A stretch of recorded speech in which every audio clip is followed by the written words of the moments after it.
Hello everyone, and welcome to Culture, Society, and the hidden changes, the hidden clues, everything which is culture and society and everything that isn't, because it's one really messed up ball of things we don't know. Now with this presentation I've decided to take it a different way. Now, have you ever read those books that give you a chance to do different things and they say go to this page if you choose option A or go to this page if you choose option B? Now the thing is, I've set this presentation up so it's an interactive presentation. So jump in, give me a few comments. If you've got an interesting story, we want to hear it. But there'll be some times when I'll ask you, which do you prefer to learn about? So we can actually go down a route we all enjoy. So, to start on that, the first we need to know is, what is culture? That's the thing, no one really knows what culture is. Lots of people have guesses, everyone has different opinions about culture. Is it something you learn as you grow up?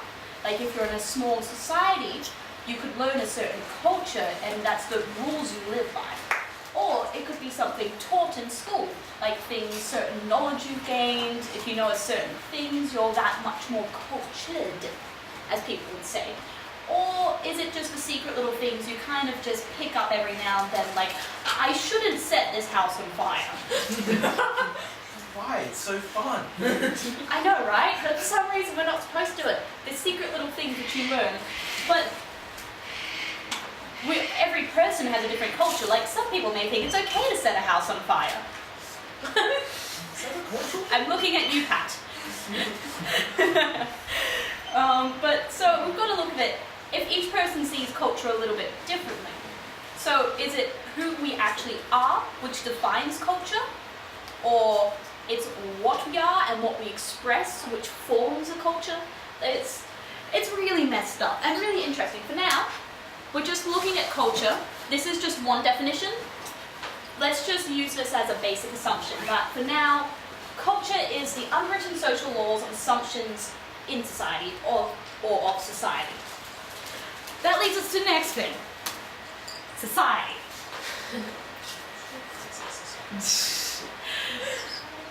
Society is hard to define. It depends on what you're talking about, especially when you're talking about the levels of society.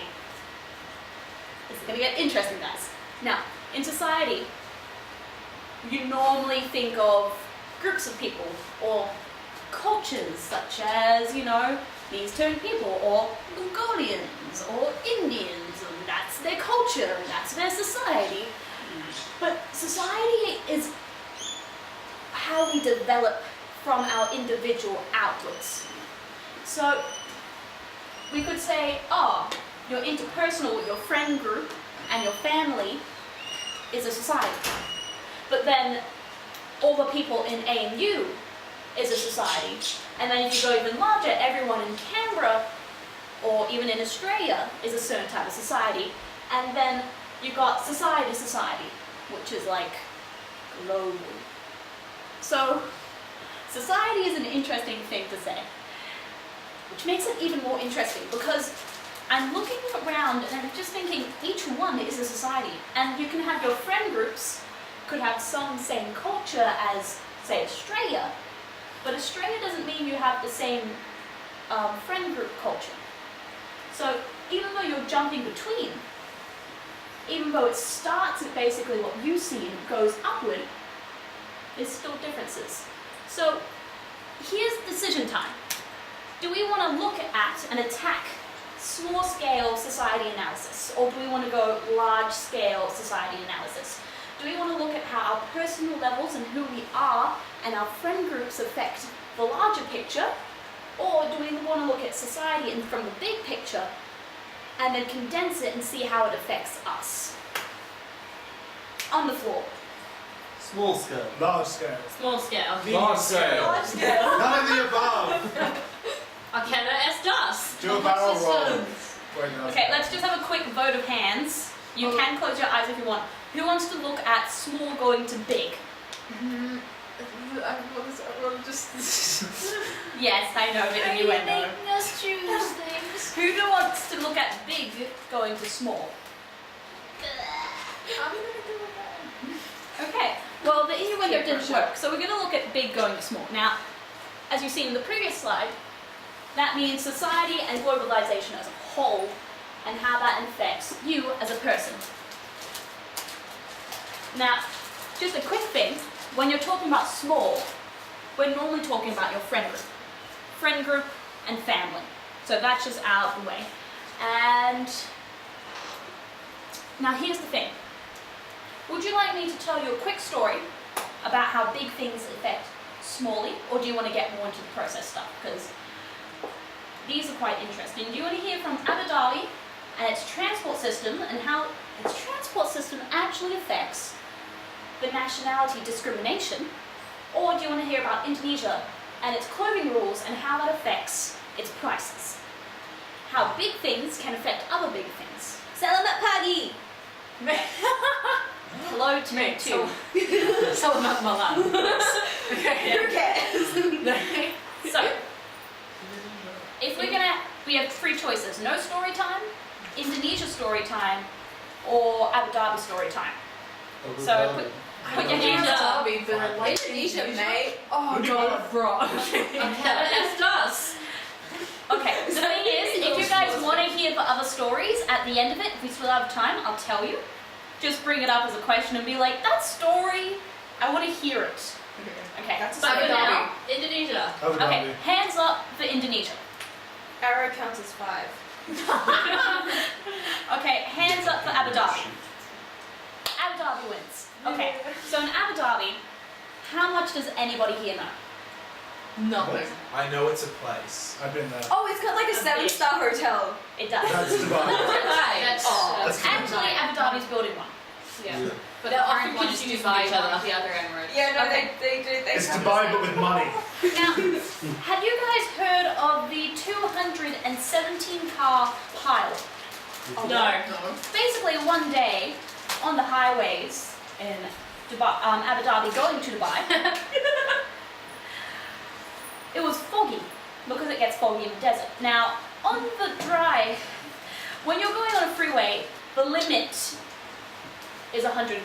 Now, the thing you don't understand is, on the far right, in the slowest lane, if you're not going 140, you get rammed up the butt on your car because you're going too slow. On the fast lanes, they speed past you as if you're not going like you're stationary and they're going about 120. So Tucking on Parkway. really, really fast. Now, in the fog, what happened was, oh, it's foggy. I'll know how to make sure that everyone knows where I am. I'm going to put my hazard lights on the whole time. That is basic culture. If you're in fog, you put your hazard lights on. That's accepted. It's an assumption of the entire society. Plus, it's part of the culture. Now, the thing is, what happened was one guy actually kind of stopped and said, I need to put my hazard lights on, but I've stopped. Now, since in the society, hazard lights mean I'm driving in the fog. It doesn't mean I'm on the side of the road crashed. People assumed, while they were going about 160, 180, and you can kind of guess what happened. Now, since everyone's going that fast and everyone's got hazard lights on, until 217 different cars were just kind of smushed. Now, the police came and they were like, you, sir, in the first car that stopped in a hazard light, said yours, put your hazard lights on. You are a foreigner that just came to Abu Dhabi. You did something completely wrong. We are going to put you in jail for, if I remember correctly, they said 2 years, but they haven't let him out yet. When was this? Guys? About 3.5 years ago. Now, another thing happened recently, only about a year ago from what I heard, and it was a 88, my mistake, don't kill me, 88 car pileup, same road, everything. Now, it had the same circumstances, there was less cars, but people knew this time, oh, lots of hazard lights and crashing sounds. Better slow down a bit. Now, police came and they said, look at the guy, oh, I see your number plate's number 8. Now, number plates 1 to 500 are normally owned by sheikhs. Thus, what happened when they got there is they looked at the person behind the first car, went up to him and said, "Excuse me, sir, you shouldn't have run into him. That's your fault. You, sir, may have to go to jail. We'll let you out sometime." So society norms of hazard lights led to 2 different people being put into jails. But the thing is, the nationality discrimination behind them is also part of society, but it became very apparent through the transport system. Now, the thing is that, yes? How much of that is nationality and the fact that he's a sheikh? Well, the thing is, he is a UAE national, and there's only 15% of the entire UAE population is actually UAE nationals. 85% are all expats. A little personal story is my mom and I were in a parking lot in a little yellow, bright yellow Beetle. We were sitting in there. Mom was about to open her door and get out. Right when we heard a screech as someone pulled in as fast as they can and ripped Mom's door off. Now, Mom was lucky, she pulled her leg back inside, or she'll be, limping forever. But she was parked in the lines really nicely. She had brake on, car was off, keys were out. Police came because police had to come. And they said, the first thing they said to us is, "We want to see your passports." Not insurance, passports. They looked at us and saw we were Australian. They saw we were white and they were like, "Oh, okay." They looked at the man, saw that he was, I can remember correctly, he wasn't a sheikh, but he was just one of the locals. Looked at my mum and said, "You're not supposed to be in the country. Therefore, you're going to have to pay me down. Also, we may have to take you in for interrogation, just as normal things. But you, sir, yeah, you're good." I was standing there when that happened. And pretty much the guy said, "No." I slammed into her, "I will pay for the insurance, and I'll go in for interrogation." If he did not say that, my mother would have been taken into interrogation. And that's just how it is. And it's commonly accepted. I have about 40 friends I keep in contact with in Abu Dhabi. And of 2 of them, 2 out of the 40 have parents currently stuck in the police system. And, everyone just accepts it. It's a cultural norm that if anything happens to you while you're driving, depending on your nationality or how much money you have with your connections, certain things are going to happen to you. But the thing is, if you're not in an accident, you're not discriminated against. So it's just how these 2 points relate.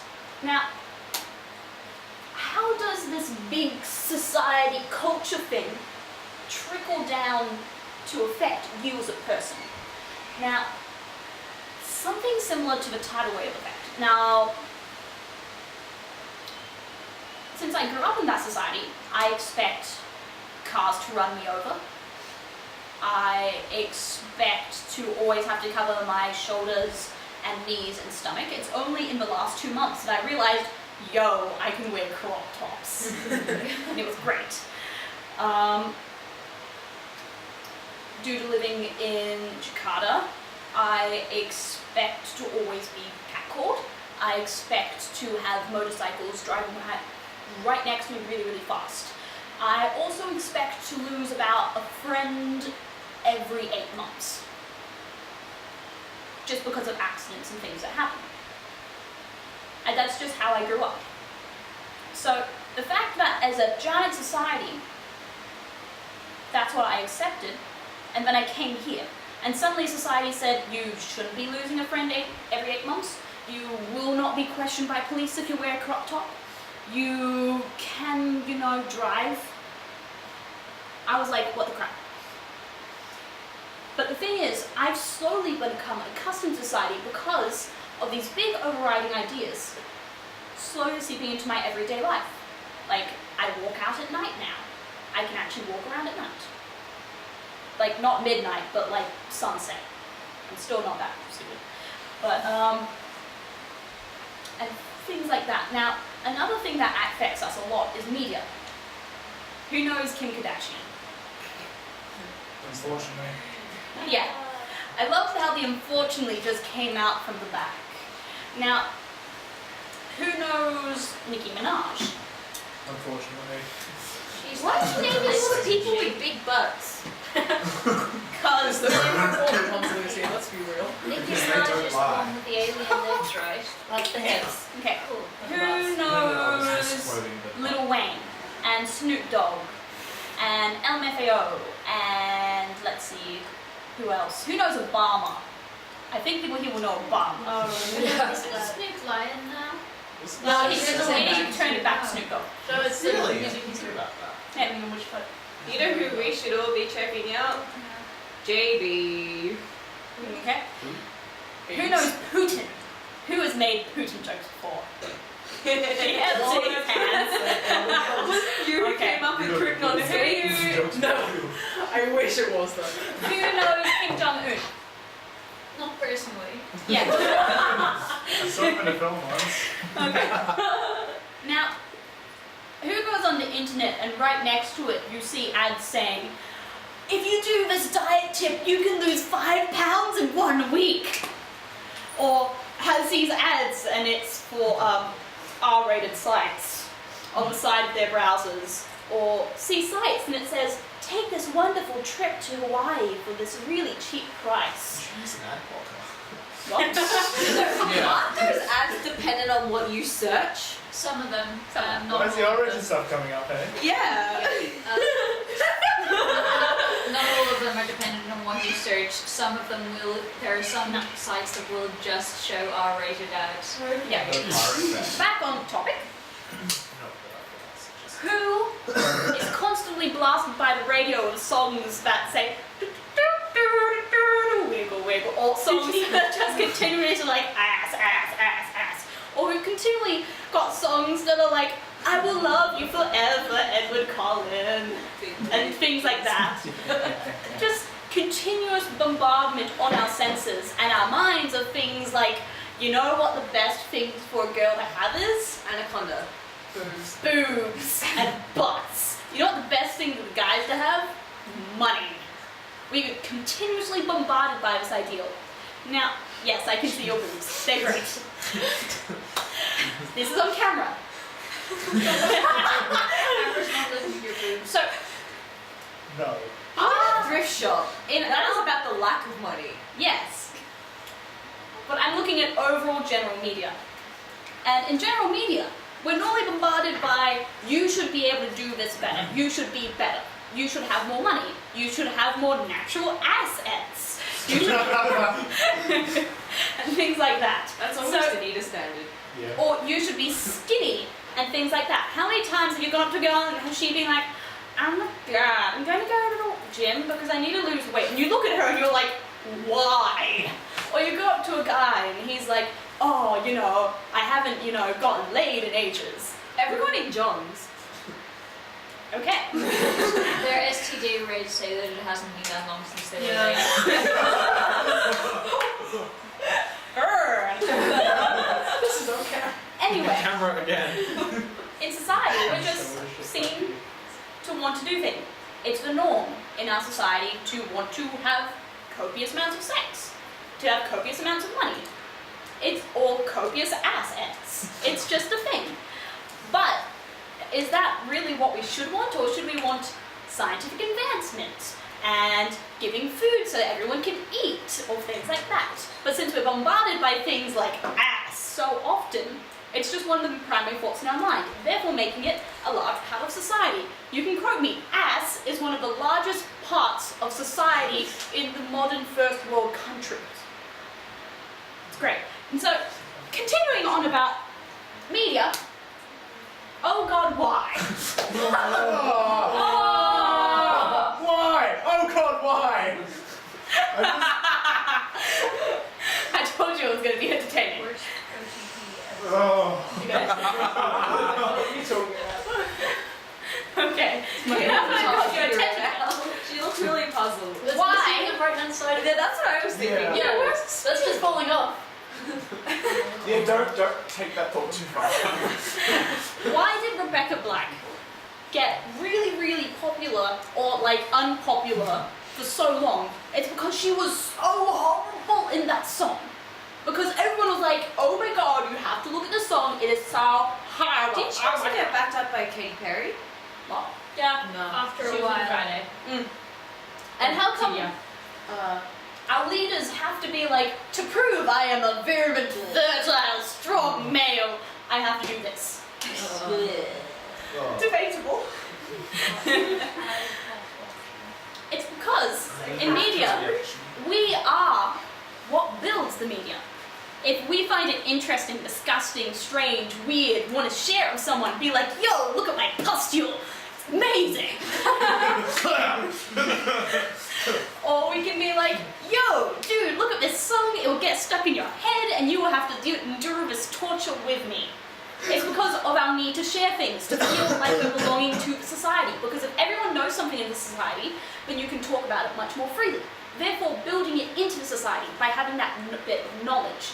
Therefore, making this part of our culture. Don't point to it, please. Please. But it's not all bad. There are some good parts. Wow. Yeah, I know. Okay, keep looking at the We have some cute things, and we can be like, oh my god, guys, look at this cat playing the keyboard. It's so funny, it's so great. And you can share happy little moments like that, or being like, oh guys, look at this Charlie bit my finger video, it's so cute. And these continuous little happy or entertaining things just become part of our society. Because you can bring it up and everyone will know what you're talking about. And if you don't know what someone's talking about, like if I go up to you and say, yo, I saw this video, it's so great, and everyone but you in the room says, oh my god, I know that video, it's so great. You feel left out. You feel like you're not part of society, you get nervous because humans are group animals. It's part of our psychology. So, as long as there's some not too bad parts to counter this, I think we'll be fine. And if you also looked at my pictures, we had, political media, we had music media, we have book media, and we have YouTube media. Why am I looking at such a broad range? Because culture stems from all these different effects. Now, the trickle-down event versus a tide event is when we're just continually drenched by little bits of media till suddenly we all have a certain amount of common knowledge. With this common knowledge, you build a talk, you build a society, there's always something to talk about. Therefore, you make a cycle. And then any person that joins the society can join the cycle. The cycle of talks, the cycle of here's a new thing, we'll talk about it, it gets boring, new thing. And slowly you build up that knowledge even if you're new. Because everyone can just quickly show you it. What is this word? Yeah. So it's due to us as a society being like, yo, look at all this stuff, which is really cool, that we build the culture. Because the culture is built off the common knowledge of what everyone knows. Now, we have a chicken and the egg. What came first? I know the joke. The society or the culture? Honestly, don't really know.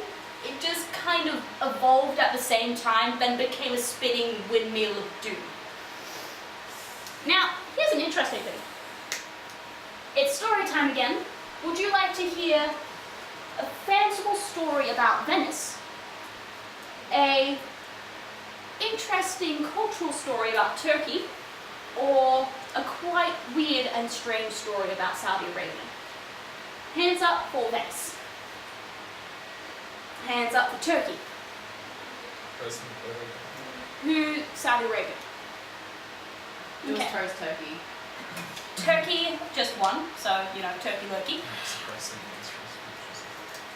In 6th and 7th grade, I was sent to Turkey on a school trip from Abu Dhabi. I had Abu Dhabi norms in my brain.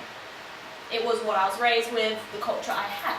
So when we got to Turkey, and they said, oh, we're going on a hike, wear shorts and a singlet.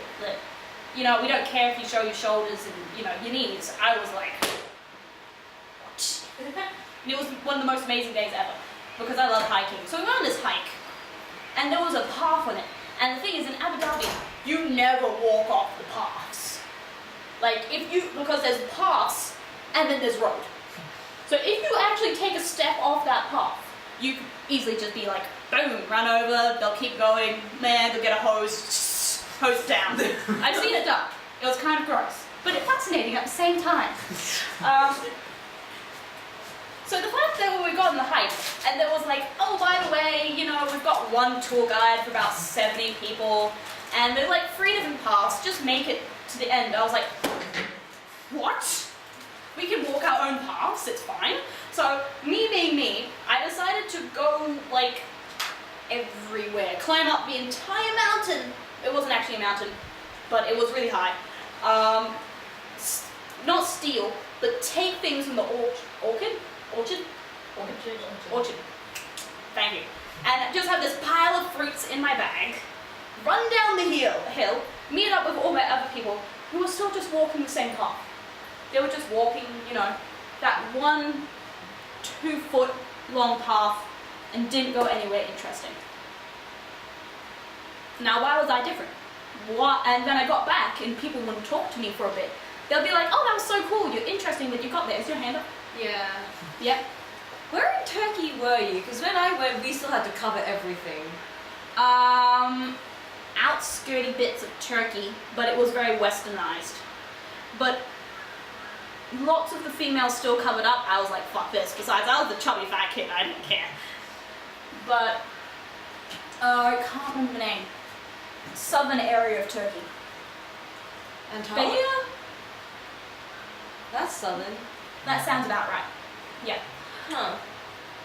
Now, I was raised with the same culture as these guys. Like, I admit, I was only in Abu Dhabi for about 3-4 years. So I've only had 3-4 years to let the culture sink in. But lots of these kids only came last year or the year before. So they weren't accustomed to the Abu Dhabi culture norms. And then what happened was they wanted to get to a certain bush. There was this one bush that had blueberries in it, and we were like, oh my god, blueberries! Because you can't, it was really hard to get blueberries in Abu Dhabi. But no one wanted to go in it, because they had to go past this row of trees and like slink past and go through things and, you know, get through it. And I was just like, fuck this, and I went through it, came out with a few scratches, had a big basket of blueberries, like cuts in my hand and everything. And then a few guys came. But none of the girls did. None of the girls wanted to come into this area and get scratches on their hands. Just because I talked to them later and they said, oh, women shouldn't have scratches on their hands. Women shouldn't do things that cause them to be in ungrateful situations. Now this is 6th and 7th grade logic, but at the same time, it was what they were raised with. So even though I knew lots of them really wanted blueberries, they just still didn't get the blueberries because it wasn't worth the gain, because that wasn't society norms.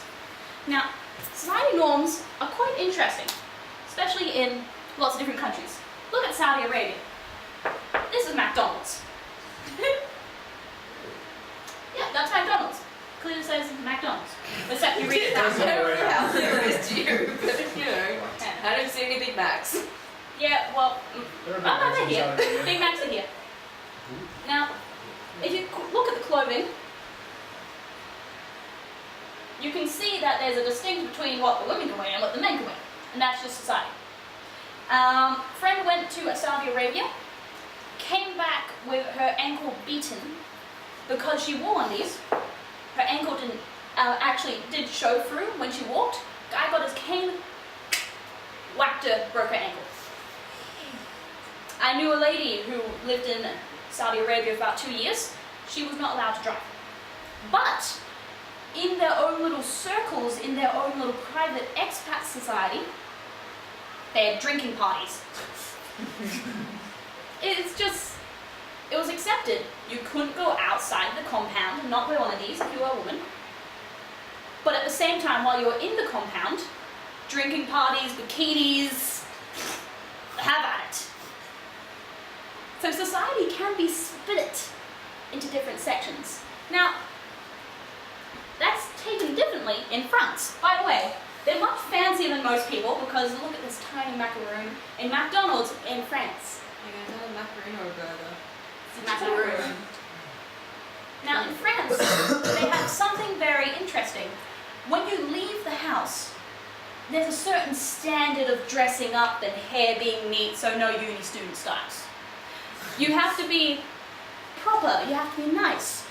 Even the beggars in France look after their appearance. They try and get their hair back or something.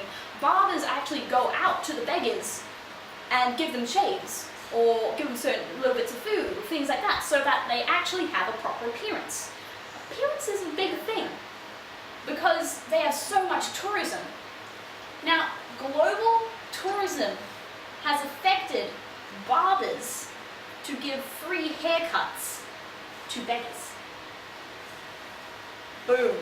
Big thing that makes little thing. Yes. I can't words at the moment. Indonesia. Indonesia has McDonald's too. But if you look out, look at all these bikes. In Indonesia, only if you are rich or white or both do you ride in cars. Bikes will get you to places about 2 times faster than cars. With like 7 people in it. The biggest I ever saw was 6. I didn't see 7, but I saw 6. And there was 2 babies. So those count as 2 separate. So yeah. But in Indonesia, I could walk out like this and be fine if I was in the right area. I used to live in a place called Kemang, also called Bule area, which means stupid white people area. Because in that area, they marked up prices and we were like, we don't want to go out to other areas, we'll pay extra money, you know, to get the stuff we need. And it worked in society. Now, by your skin color and your gender depends on the price on lots of markets. If I'm offending anyone, tell me. But this is just my personal experience. This is not true for everyone's personal experience. But I went to a fabric market. I brought myself and my dad because dad was like, I need to get out of the house. And I was like, okay, you're coming to the fabric market with me. He's like, I made a terrible life decision. I went to the store. I could speak a little bit of Indonesian so I could get by.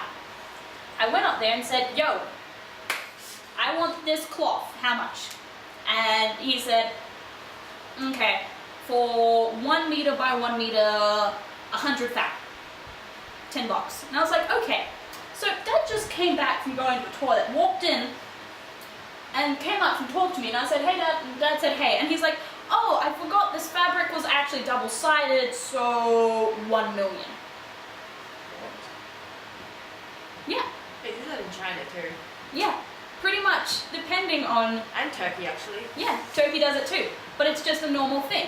In society, it's okay, because if you're white and a male, you have more money. So it's okay if we raise the price for you. It's just a normal commerce thing. But if it was just me being cute, like, hi, I really want this fabric, it's so nice. They're like, oh, white girl, young, not that much money, but more money than usual, so I'll raise the price a bit. So what I ended up doing is I had a few Indonesian friends, and whenever they went to the fabric market, I said, can I tag along? And then I went with them, and whenever they tried to rip me off, my Indonesian friend just went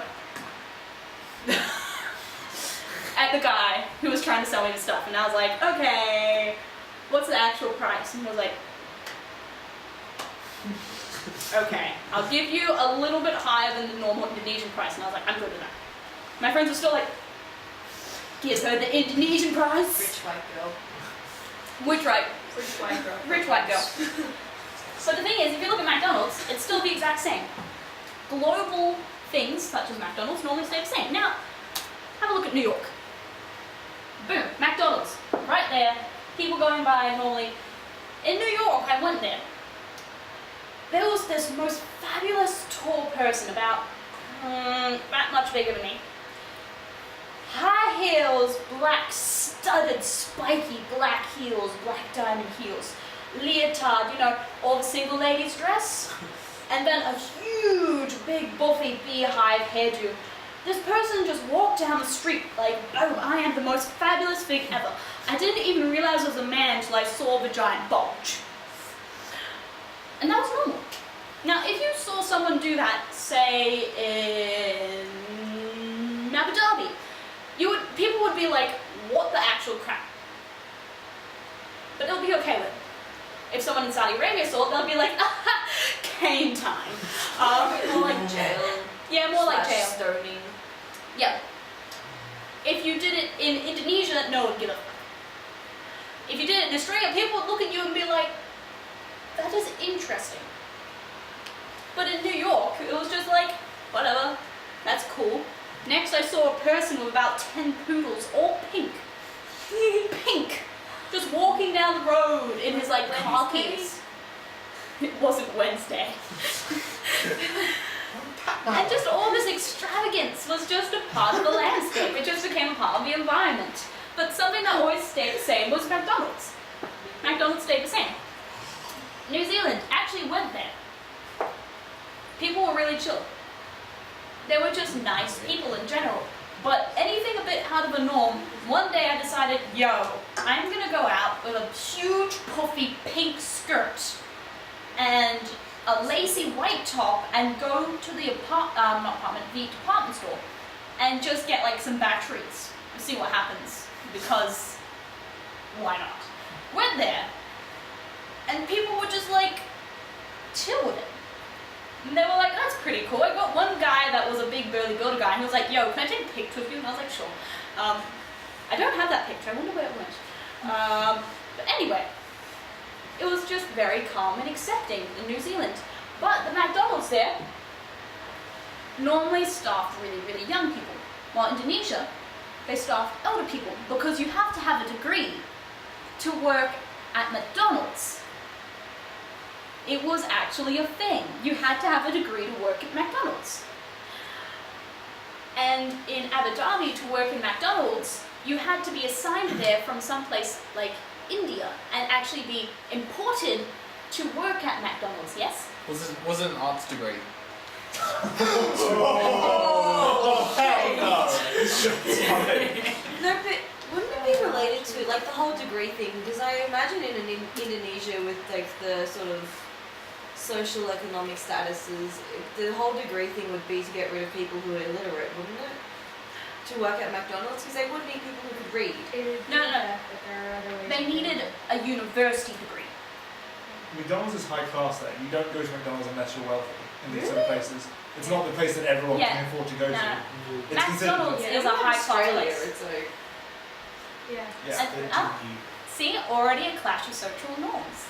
Because in Jakarta, if you go to McDonald's, it's a medium class restaurant. oh, Domino's is actually a medium high class restaurant. Because they actually have really nice sitting areas where you sit down, you can get salad, and you can get certain things. They have a proper menu and everything. And it's treated as a really quite nice restaurant. And if you look at Abu Dhabi, though McDonald's isn't treated as a restaurant, there was normally places to sit out front so you could treat it the same as a low-class restaurant or a cafe. Like, this is before Mac Cafe came in. You could eat fast food like a cafe. But Abu Dhabi is one of the very few places I found that have both English and the native language on the sign. Why? Because they understand that in the society of Abu Dhabi, you have people who can only read Arabic and who can only read English. I see the confused look on your face. No, I'm trying to read the Arabic. Oh. I read a fair bit of Arabic. I was Oh, squinting so I can read it properly. Now, here's the thing. Saudi Arabia and Abu Dhabi are so close to each other. Why is there so much difference in the societies? Why is it so much just completely different worlds? This is a beach in Abu Dhabi. As you can see, there's a guy here in budgie smugglers. You can't even find a picture of a Saudi Arabian beach. Wow, I know this is the Hilton Hotel because I used to help around there because my mom's the manager. This was the beach. From here, you could get off here, go onto a speeding boat and down all the way in like a donut in your bikini. All the way across the top. And no one gave anything. It was fine. The main thing that's different in these two countries are the people. In Abu Dhabi, 15% are locals. 85% is expats. In Saudi Arabia, 95% are locals, 5% are expats. So much people would term westernization has happened, yes? Those are legal expats. There's a heck of a lot more illegal ones. True that. I'm just going with the figures which I've been, the legal figures. But yes, there's a hell of a lot of illegal people around, but I'm just going off the legal numbers. There's been so many new cultural aspects shoved into the UAE, like crammed into the UAE, like women gyms, gyms for women. There's heaps of them in Abu Dhabi. But within the last 5 years, there's been mixed gender gyms. And they have rapidly sped up into what people would say is, well, westernization, Western culture, that men and women can work out together and it's fine. But they still also take into account men and women shouldn't look at each other while they're lifting weights, because that would be so crude. So, they have a gym for women and then a gym for mixed genders. And that's how they solve the problem. In Saudi Arabia, there's only men gyms, or women gyms. But there are very few women gyms. Those are normally in the compounds of the expats who have their drinking parties with their illegally made alcohol. Yeah, that's okay. So it's due to the people that bring in other countries, you know, get America, you've got Australia, you've got China, shoving all of these different cultural aspects into UAE. And normally there's a spread, but until people start talking and communicating, then you get more shared knowledge and you develop a new culture. Now, with a new culture comes things that are seen as, you know, pretty okay and something aren't. Now, I want you to think about Australian culture. What is something you think would shock people about Australia? I've talked to people, many different cultures, many different people, and there's one thing which continually knocks their socks off. They cannot believe we do. What do you think that could be? Thumbs. What? Thumbs. Thumbs, yeah. Also, No. the beer But that tastes that- like pee. That's just Maybe. beer tastes like pee in general. No, but Australian beer is particularly bad. That's a big Okay. craft beer. Vegemite beer. Drink me being made of Potential corn. life choice. That's wrong. The main thing that shocks people is that we eat one of our national animals. Oh, yeah. Yeah. Oh, yeah, my aunties Yeah. asked me that before. Also, we lost like the war against like Yeah. animals as well. Emus. Yep. Well, everyone expects with wombats and emus kind of Wombats fight. are vicious. Yes. Wombats are walking tanks. Now, eating kangaroos. What are your thoughts on this? It's delicious. Never tried it. Lean meats. Love it. It's so good. Yeah. Especially near the butt. Apparently more eco-friendly than cattle, question mark. It makes So, Apparently is so. there anyone here that's like, ugh, I can't eat kangaroo? You mean from ethical concerns or like taste from concerns? cuteness concerns, like the If bunny They're not rabbits. cute. They could kill you in a kick. Yeah, A but giant they're bunny lovely. rabbit would kill you. These two kangaroos were like found this person and they started beating them up. Yeah. Well, one held them down. Anyway, That's another interesting story to discuss, but true fact. I mean, in this context, all of my English and German relatives are disgusted with that. Actually, fun They fact, suck I've seen a kangaroo cocker in spaniel England. drown a kangaroo before. Okay, so that happened. It was my friend's cocker spaniel, and the dog actually swims really well. And what it did was it pissed off the kangaroo, then lured it into the dam, and then the kangaroo couldn't swim, so it drowned. So it didn't happen. It's an evil ass spaniel. I know, right? I hate that dog. so what if I told you it's still acceptable in some societies to eat the brain of your dead loved one? What is your immediate reaction to this? Oh, Claire didn't make Does it taste Does good? it taste like chicken? Oh, is that the disease? Because that was my Prion reaction. disease. Yeah, but would There you you be go. like, ew? My first thought was prion disease. Yeah, Terrifies me.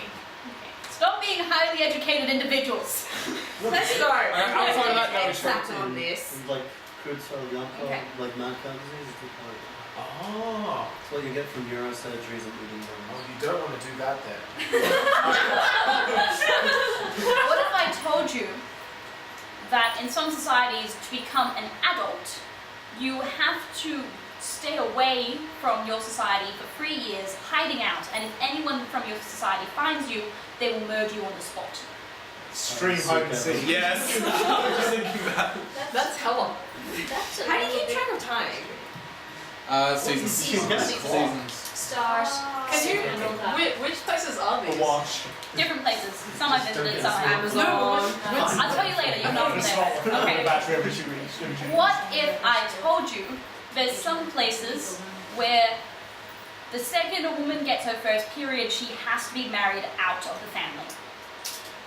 That wouldn't surprise me. Yeah. Yeah, but what are your thoughts on that? Is it like okay? It was China until recently. No.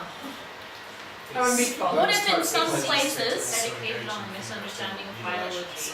Right. I don't Yeah. get too close. What if in some places it's okay for a female to lead the family? Yeah, there's a district. China currently. Well, that's just fun. Yeah, it's a matriarchy and there's a men's rights movement and it's beautiful. There's Because only women can own property. Wait, where is this? No, It's a district in India. I there's think. this also there's no actual Yeah. matriarchy anywhere in the world. I remember reading a paper about this. Okay, stereotype about Shanghai right now is that Shanghainese men are whipped and listen to their wives. No, but that's different. That's internal matriarchy, but external patriarchy. It is amazing. so my family, like inside out. Not gonna lie. No, this is I read it. Also, I we was have just- the whole like whipped male stereotype in our culture to a lesser extent, and it's still. Sure, but that's doesn't again reflect that's an internal matriarchy. Yeah. rather Yeah, than that's what external. I back on there first. What This if is I told you in some countries beer is considered the same as soda? Russia. Ireland, right? The party that quick wants to bring question. beer back into Belgian schools. But Russia is vodka as water. They should run for How a many of these do you think would happen in this society? The beer one. The hotels one. How is many do you think powerful. would repulse people of this society? I don't know. They'd be too drunk if we introduced the beer one. That's true. But in some societies, this is just like normal Tuesdays. You know, because Tuesdays thing. So, in the end, if you think about this, what